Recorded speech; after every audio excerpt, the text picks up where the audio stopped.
So, before we start, I'm going to ask you a simple question. How much does a walrus weigh? Enough to break the ice. Hi, my name is Coleman Alford, and this is my senior product presentation.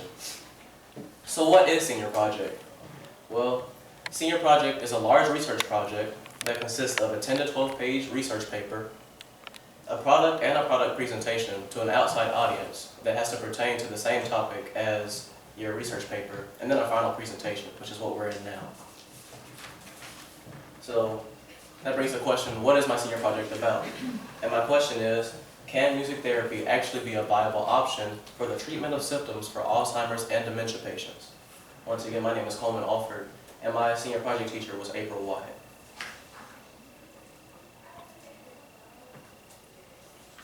So why did I choose this topic? The reason I chose this topic is because I have a love for music. I always listen to music, I'm always singing, I'm always dancing. So I felt like this would be a good thing for me to go into. And also I have an interest for the human brain and how it works, so I felt that if I could combine both of them into one project, it would be something that would be mentally challenging as well as enjoyable for me throughout the long run. So that brings the first question, what is dementia? Well, dementia, as described by Webster's Dictionary, is a chronic persistent disorder pertaining to the mental process of the brain and is caused by disease or injury. And it's marked by mental disorders such as memory failure, impaired judgment, and changes in mood or behavior. Now, in a scientific study written by Luke Note in 2000, he says that the buildup of plaque in the brain is the reason that dementia has occurred. And what happens is this plaque is filled with beta amyloid proteins. And what these proteins do is they attack the nerves in your brain and the brain cells. They attack and destroy them. And then it also disrupts nerve impulse transmission throughout the body. And now in this picture here, there's a neurofibrillary tangle where all the red is combined together. And what's happening there is it's producing a protein called tau protein. And it also acts the same way as a beta amyloid protein does. And what it does is just attacks and destroys brain cells. So who does dementia affect? Well, around the world, it ranges in age from 60 years old to 85 years old. Now, when it first starts out at around 60 years old, it affects about 1% of the elderly population. But as time progresses and you get to around the age of 85, depending on the region you're from, the percent affected will range from 30% to 50%. And that's when you get to the age 85. And then some extra facts about dementia is that there's no cure for it now, but they're still working on one. And then for every 4 seconds, there's an extra case of dementia. So what does dementia affect? Dementia affects 3 main areas of the brain. The first area is the frontal lobe, which is the red center right here. And what that affects is your judgment. So with somebody that has dementia, what you would find in this situation would be someone who, let's say it's a chef, and they're usually good at really cooking things, but they put a frozen turkey in the oven, like just in the oven, you know how they can cause a fire. It's just an impaired decision. It's not the most logical choice. That's one of the things that happens during dementia. The second part is the temporal lobe, which is responsible for memory. This is where you get people repeating tasks over and over again, or repeating a phrase over and over again, just because they just don't remember. If you've ever seen Finding Nemo, you know the little bluefish Dory that's really always all over the place and asking questions like, "Who are you?" That it's the same thing in a dementia patient. And then the parietal lobe, which is responsible for language, dementia either makes you unable to speak, or it makes it to where you trip over easy words like a car or like a dog. You just lose the word for that. So I'm going to give you a scenario that involves a dementia patient and how it can be a serious disease. So let's say we have a 72-year-old Hispanic woman. The demographics of this lady will be important later. So what she does is she's on her way home. She's been in the car for about 5 minutes. She's driving home, and then she decides to make a random turn somewhere, thinking it's a shortcut to get to her house. But she's never taken this turn before. So this is an impaired judgment, because it's not the smartest decision she could have made, and she's not really thinking clearly. So she's lost now, and she's looking for her phone because she's going to call somebody to help. And she placed her phone in an awkward place, like in the slot of the door, and she can't find it. Well, that's the memory thing because she doesn't remember where she put it. That's short-term memory loss. And then she finally finds her phone, and then she makes the phone call. And the person that she's talking to is asking her for surroundings, like where are you around, like a gas station or something. And let's say there's like a big monument that she's by, but she can't remember the name of it, or she can't really say it because of the way the dementia is affecting her. And that makes this a very dangerous situation for anyone with dementia. And the same situation is possible with Alzheimer's. Now, in Alzheimer's is under the umbrella of dementia. Dementia not only is a disease, but it itself is an umbrella term for all neurodegenerative diseases. And how Alzheimer's was discovered was there's a man named Alois Alzheimer in Germany. And what he did was he was caring after a patient who was considered senile at the time. Her name was August Dieter. And when she passed away, he had the brain sent to where he was in his office, and he did an autopsy on it. And when he did the autopsy, he found that her brain was shrunken than the normal human brain. And then he decided that that was the reason why her memory was going and the way she was acting the way she was because of this. And they named it Alzheimer's after him, because they found that it was the same in a lot of other patients that were similar to her.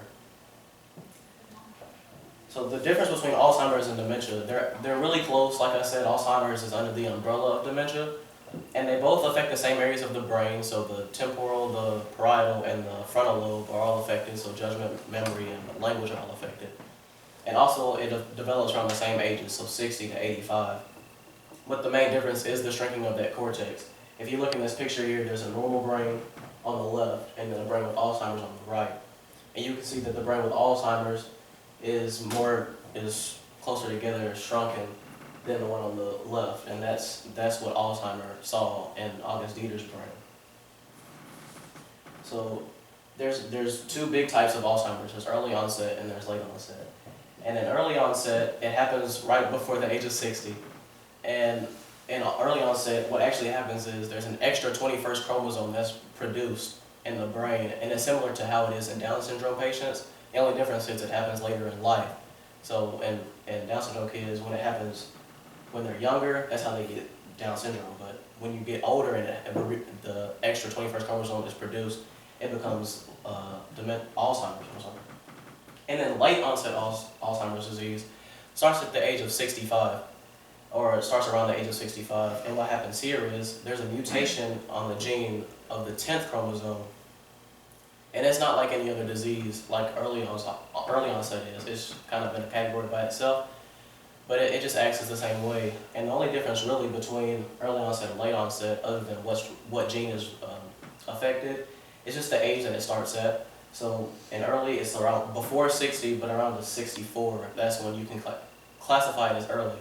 But then from 65 and up to like 85, that's when it's classified as excuse me, late onset. So who does Alzheimer's disease affect? If we go back to my example earlier with the 72-year-old Hispanic lady, we see here that Alzheimer's affects the elderly women, African Americans, and Hispanic people the most. These are the people that are most at risk genetically for acquiring Alzheimer's disease.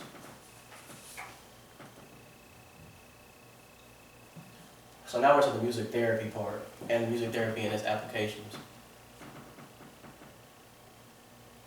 So what is music therapy? Music therapy is a psychotherapy that is responsible for cognitive functioning in the brain, emotional behaviors, and communication skills. It's there to improve all of these, as well as improve motor skills in the patient, which is the control of their body, and quality of life in the long run.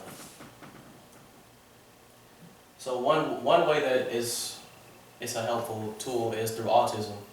So when in autism, children are socially inactive, I would say. And what happens is, in music therapy, you get the child to interact with you more because you're singing songs and you're playing music with them, they're playing music with you, and y'all are just communicating in a certain way that gets them more comfortable. And when their comfort level is up with you and with music, it allows them to be more comfortable with other people around them, such as the kids in their class or their teachers, and then it helps them in their learning environment. And school functions. And Parkinson's disorder is the disorder where there's a lot of trembling of the hands or imbalanced posture. And what happens here is the reason music therapy is important for Parkinson's disorder is because of how it increases motor skills. What you do on music therapy for Parkinson's disorder patients is instead of just singing songs, they'll have them get up, move, and dance so that they have more control of their body and they get more used to moving themselves and just being comfortable in their bodies. They'll also have instruments like tambourines or little baby drums, and then they just hit on them and shake the tambourines just to get more control over their body and their bodily function. Now here's one case where music therapy was used in a really particular way or peculiar way. Back in 2011, there was a Tucson, Arizona shooting out in it was a parking lot of a grocery store where Gabrielle Giffords was giving a speech and she was targeted by a man and she was shot through the left hemisphere of her brain and left her in critical condition for a while. Well, what happened is when she got shot through the left hemisphere of her brain, it took away her ability to speak because the way the brain is set up, the left hemisphere is for more logical or reasoning things like reading, writing, and speaking, whereas the right side is about art and music. But the interesting thing about music is music goes through both sides of the brain, left and right. So what her music therapist did was she rerouted her ability to speak from the left side of her brain to the right side. So if you go and watch a video of her speaking now, she speaks kind of in a sing-song voice, but you can tell that she's really progressed from where she was before when she was unable to speak at all. So now it comes back to the essential question, how is Alzheimer's affected? Alzheimer's and dementia. Well, the reason I mentioned all the ones before this one is because it affects them in the same way and it uses all of them together. Instead of repair language, like I said, with the parietal lobe, how it takes away the ability to speak sometimes, it's there to help them regain that ability to speak. And then it decreases anxiety in the patient. So they might be pent up about something or ready to do something else, but it helps them calm down and it gets their stress levels lower. And it improves the quality of life over a long time. It gives them something to do or something to really kind of live for, because sometimes when you have Alzheimer's, you're not really in the best state of mind.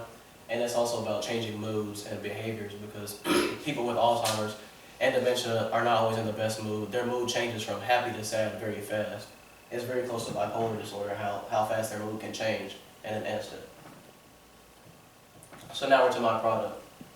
So this is what I did. I had a questionnaire that I created, and then I was going to sing some songs with the patients. I actually have a couple copies if you want to look at the questionnaire I had. So this is my questionnaire. I had to ask these questions to the patients. I didn't want them to read it and become upset with themselves if they couldn't complete or read it, because you know sometimes how it affects the brain. It may affect the way that they would be able to comprehend something. So what we did was there was 3 songs that I sang, and I would ask these questions to them between each song to see if their mood would change over time. The reason I wanted to do this, the reason I did this product was to see if it would affect their mood and change their mood and their quality of life at that time that I was there. So the first song I sang was If You're Happy and You Know It, just something that would go back, way back, so you know, something they would remember. And then I sang Mary Had a Little Lamb, and then we sang Amazing Grace. And this is the thing I just showed you all. This is the first lady. Her name is Miss Henderson, and I went to her home to do it. And when we sang Happy and You Know It, and Mary Had a Little Lamb, and she was in it, and she was really enjoying herself. She wasn't in any pain. She was in a good mood. So I was, at that point, when I figured out that she was really in a good mood and pain-free, I was just there to make her day even better than it was already. So we were singing, and she sang along, and it was fun. I had my brother and my father there as well as her son, who was her caregiver. And they just sang the songs with us, you know, just to make her feel more comfortable with it. And it went really well. And this is the second time I did it in front of my expert. Her name was Elizabeth Thompson. So what we did this time was, we went to Dalton Towers, the retirement home out in Dalton. And then what happened was, this guy's name is Doug. I don't remember these 2 people's ladies' names, but what happened was we were singing. The first song we sang was If You're Happy and You Know It. The guy in the corner here, he didn't really move much, but you could tell he was smiling. He got a little bit happier as time progressed. This guy right here was always with me, but he was one of those people that really couldn't speak a lot or speak well, so he was always just giving a thumbs up or nodding his head, and then he sang too. And this lady in the back, she was one of those anxious people. She was just ready to go. She just wanted to eat food and go see family. And we were just like, I was like, you know what,